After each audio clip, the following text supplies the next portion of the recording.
السلام علیکم خواتین حضرات، شروع کرتے ہیں آج کا حسب حال۔ میں ہوں آپ کا میزبان جنید سلیم، شو میں میرے ساتھ ہے ناجیہ بیگ اور اس شو کی جان عزیزی۔ السلام علیکم ناظرین۔ السلام علیکم۔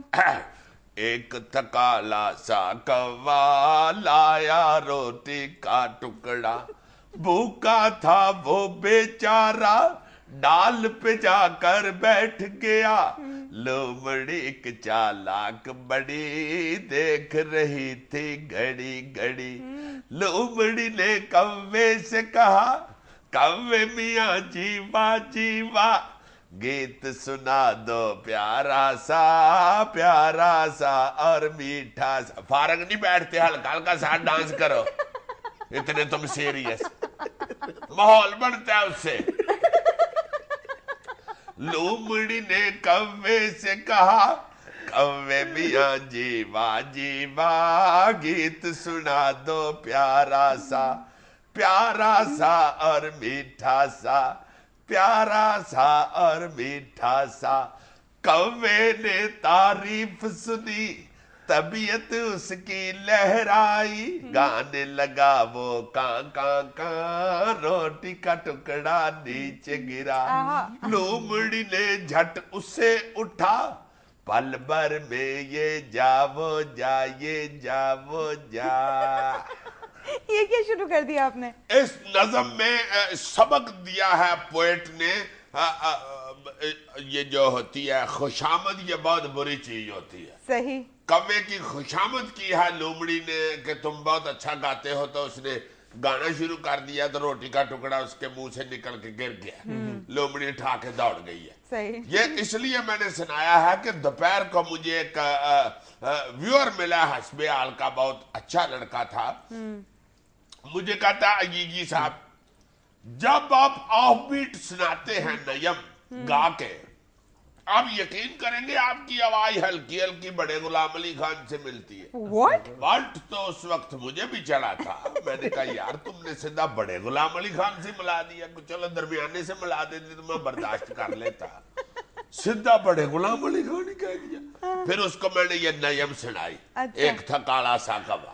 میں نے کہا بیٹے بات یہ ہے کہ ہم نے بچپن میں بزرگوں سے اس طرح کی کہانیاں سنی ہوئی ہیں، لالچ پہ، خوشامد پہ، اپنا ظلم پہ، بے وفائی پہ، اتحاد پہ، اس لیے میں نے کہا کہ ہم لوگوں کو تم لوگ جو نئی جنریشن ہو نا، اس طرح پھونک نہیں چڑھا سکتے، ہمیں پتا ہے کہ آواز جو ہے کتنی میری اچھی ہے اور کتنا کو مجھے ریسیو کرنا چاہیے۔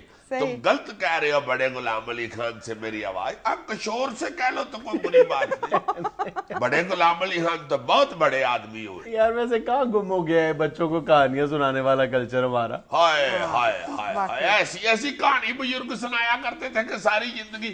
یہ ایک تھا کالا سا کوا، مجھے یاد ہے ہم بالکل چھوٹے چھوٹے ہوتے تھے اور ہمارے بڑے بھائی جو تھے نا پائن گلو، وہ میج بجا کے ہمیں یہ سنایا کرتے تھے اور اتنا اچھا گاتے تھے کہ میں نے ایک دفعہ میرے پاس چوانی تھی، میں وہ ان کو ویل بھی دے دی۔ یار ویسے ہم جو نئی نسل سے گلا کرتے ہیں کہ وہ ٹی وی کے رحم و کرم پہ ہے، صرف وہ کارٹونز دیکھتے ہیں بچے، کسی نہ کسی انداز میں ہم خود بھی صورتحال کے ذمہ دار نہیں ہیں۔ ہم میں سے کتنے فیصد ماں باپ ہیں جو رات کو سوتے ہوئے اپنے بچوں کو کہانیاں سناتے ہیں، حالانکہ یہ اتنا بڑا سورس آف انسپریشن ہوتا تھا بچوں کے لیے، اتنا کچھ سیکھتے تھے بچے۔ میں کہتا ہوں جی ابا باقاعدہ 48 انچ کا ٹی وی بنا ہوتا تھا اس وقت، باقاعدہ بچوں کو اس طرح کی شٹوریاں، اس طرح کی کہانیاں، اس طرح کی نظمیں لطیفے سناتے تھے جن میں سبق موجود ہوتا، سبق ہی سبق ہوتا تھا، سبق ہی سبق ہوتا تھا اور انٹرٹینمنٹ بھی ہوتی تھی، بچے یعنی محظوظ بھی ہوتے تھے اور بہت کچھ سیکھتے بھی تھے۔ آج ہم گلا کرتے ہیں کہ جناب بچے صرف کارٹونز دیکھتے ہیں، اب ہم نے بچوں کو صرف ٹی وی کے رحم و کرم پہ خود چھوڑ دیا ہے۔ اب جو کچھ ان کارٹون کیریکٹرز کی شکل میں یا جو بھی وہ ٹی وی پہ دیکھتے ہیں، وہ جو کچھ ٹی وی دکھائے گا بچے دیکھیں گے اور بچے سیکھیں گے، بچے انہی کو اپنا ہیرو بنائیں گے۔ تو ہم خود بھی تو ذمہ دار ہیں۔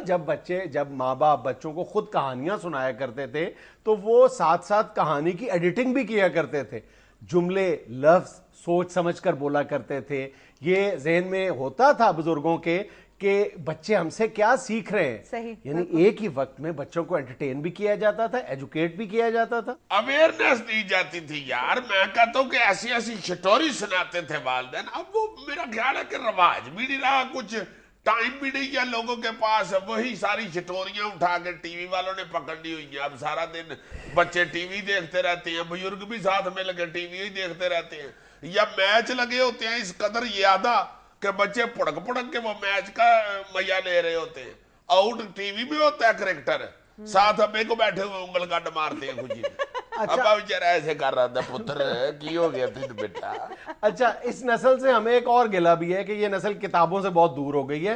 ہم نے اس نسل کو کتابوں سے بھی تو خود دور کر دیا نا. بالکل, ہم نے کتابیں بہت اونچی رکھ دی ہوئی ہیں, ان کا ہاتھ نہیں پہنچتا. نہ خود پڑھتے ہیں نہ بچوں کو پڑھاتے ہیں. پہلے ہمارے بزرگ جو تھے وہ اس لیے کتاب پڑھا کرتے تھے, بلکہ جو کتابیں خود پڑھا کرتے تھے وہ ان میں سے پڑھ کے بچوں کو بہت کچھ سکھایا کرتے تھے. بالکل, بڑے کیا چھوٹے کیا بزرگ کیا نوجوان کیا, سب اب پڑھنے والی کتابیں نہیں دیکھنے والی کتابوں میں انٹرسٹ رکھتے ہیں. اب بالکل تم درست کہہ رہے ہو. ابھی کچھ دن پہلے لندن میں ایک غیر سرکاری تنظیم کے زیر اہتمام ایک سروے ہوا ہے جس میں 410 اساتذہ اور کم و بیش 2000 سے زائد والدین کو شامل کیا گیا ہے, اور 2 سال سے لے کر 11 سال تک کے بچوں پر ریسرچ کی گئی ہے. اور اس کے نتائج بھی یہی بتاتے ہیں کہ بچوں میں کتابیں پڑھنے کا رجحان جو ہے وہ 3 گنا کم ہو گیا ہے. اس کی نسبت بچوں کا جو دلچسپی کا محور و مرکز ہے وہ ٹیلی ویژن بن گئے ہیں, کارٹون کریکٹرز بن گئے ہیں, ویڈیو گیمز بن گئی ہیں. اور اس کی سب سے بڑی وجہ یہی بتائی گئی ہے کہ والدین نے بچوں کو لوریاں اور کہانیاں سنانا چھوڑ دی. حالانکہ یہ جو والدین اور بزرگ سٹوریاں سناتے تھے, کوئی بھی سٹوری آپ کی کریکٹر کی میکنگ میں آپ کا کوئی نہ کوئی ٹول کس دیا کرتی. بالکل, آپ کو کوئی نہ کوئی ایسی نصیحت پکڑا جاتی تھی جو ساری زندگی آپ کے کام آتی تھی. اب انٹرنیٹ کا دور ایسا ہے کہ ان لوریوں اور کہانیوں سے زیادہ ان کی جو پیروڈیز ہیں وہ زیادہ پاپولر ہیں. اچھا عزیز صاحب, بچپن میں کہانیاں سننے کا سب سے بڑا فائدہ یہ ہوتا تھا کہ بچے بزرگوں سے سوال کر سکتے تھے کہ یہ کیسے ہوا, کیوں ہوا. تم یہ کہنا چاہ رہی ہو کہ ٹیلی ویژن کے اوپر یا نیٹ کے اوپر ون سائیڈڈ گفتگو ہو رہی ہوتی ہے, کراس ٹاک نہیں ہو رہی ہوتی, انٹریکشن جو ہے والدین کے ساتھ بچوں کی وہ نہیں ہو رہی ہوتی. بالکل ایسا ہی ہے. یار میں کتنا انٹیلیجنٹ ہوں یار, مجھے رونا آتا ہے. اور یہ بزرگ جو بچوں کو کہانیاں سنایا کرتے تھے, اس کے درمیان بچے ان سے سوال کرتے تھے اور ان کی انفارمیشن میں بھی اضافہ ہوتا تھا اور ان کو کانفیڈنس بھی ملتا تھا. بالکل. یار میرا خیال ہے میں نے MSc بچیالوجی نہیں کی. ناظرین, ہمیں یہ لینا ایک چھوٹا سا وقفہ, ہمارے ساتھ رہیے گا.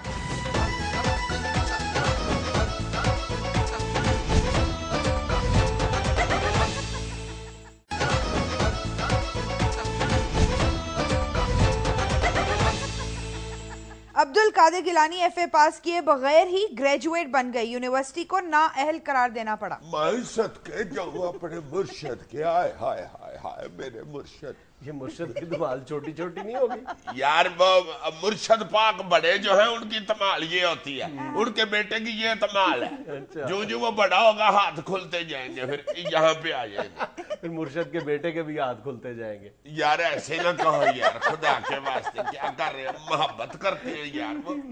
وہ نہیں کسی پہ ہاتھ کھولتے, یہ نہ کہو تم. یہ خیر بات غلط ہے ریٹرننگ افسروں نے جو کہہ دی.